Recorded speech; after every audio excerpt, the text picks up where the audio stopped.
Yeah, it's also just sort of head scratching that the likes of you or Matt Goodwin, who was a very prominent campaigner for voting reform, an alternative hustings event for Unheard, aren't speaking at the conference, which is coming up, which I'm sure I'll see you there. But you would have thought that you would be platforming most ardent spokespeople. I think lots of people are just sort of confused. So it sort of leads me to ask: Reform are building a plane as they're flying. As you said, the idea that they're democratizing is encouraging.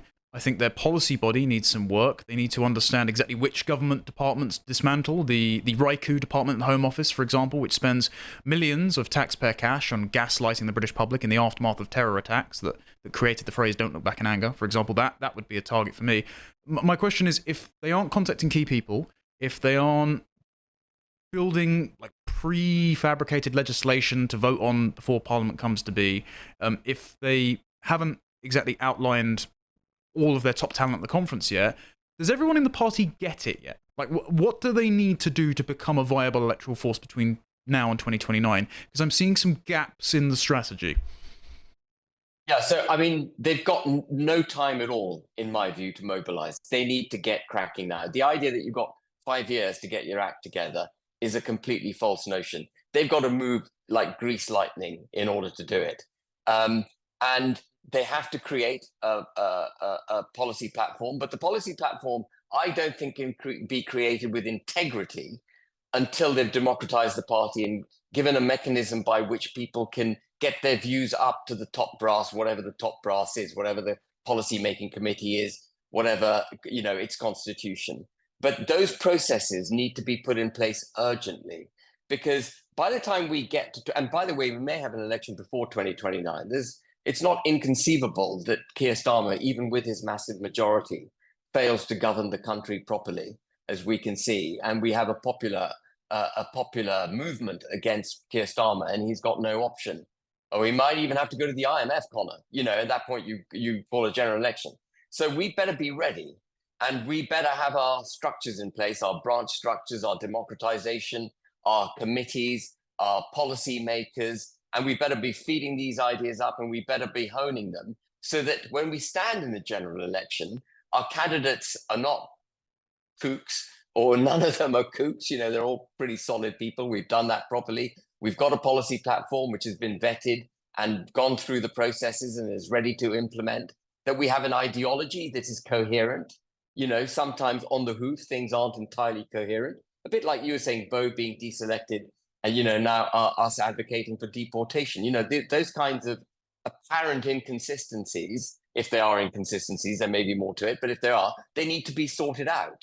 And you need to go to the public with a very clear message. And we didn't have the privilege of that, frankly. Richard and I didn't have the privilege of that before the 2024 general election, because we were doing it on a shoestring, because we were David versus Goliath, and we put on one hell of a brave show. We said a hell of a lot of things. We got a hell of a lot of things done. But let me tell you, it was a lot of paddling going on under the water.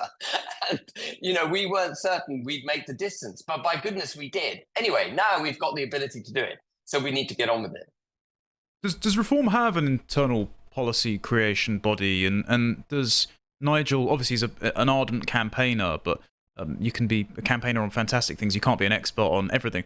Does Nigel have a sort of king's court of well-learned advisors on different policy areas yet, or is that still being assembled? That certainly wasn't assembled when I last had any association at the senior level. Richard, to be fair to Richard, we had a Zoom call frequently, Richard and the other shadow cabinet or spokespeople or whatever you want to call us in Reform UK. We used to have a Zoom call, and we'd talk about policy then, talk about how we were going to unroll, how we were going to unfold policy and how we were going to reveal it to the public, make sure that we didn't do it too soon so that the Tories nicked the idea, but didn't leave it too late so that we didn't own it, all that kind of thing, and fine tune the policies to the extent we were able to do it.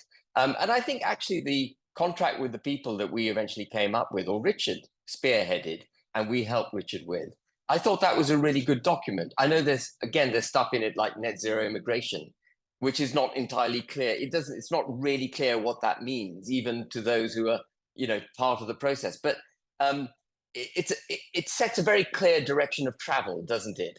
But what Nigel now does need is a proper policy committee, which meets has a mechanism by which it receives ideas from the branches. They in turn have a mechanism by which they filter policy up from grassroots. And then having got a kind of direction of travel established, put that into words that can be implemented through legislation.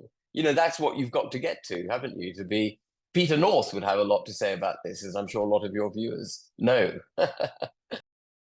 Thank you for watching that clip from Tomlinson Talks. If you liked that and you would like to see more, you can get the full 90-minute show every week on a Wednesday afternoon, live from 3 p.m., only on lotuseaters.com, and all of the other content that my colleagues produce behind the paywall for as little as £5 a month.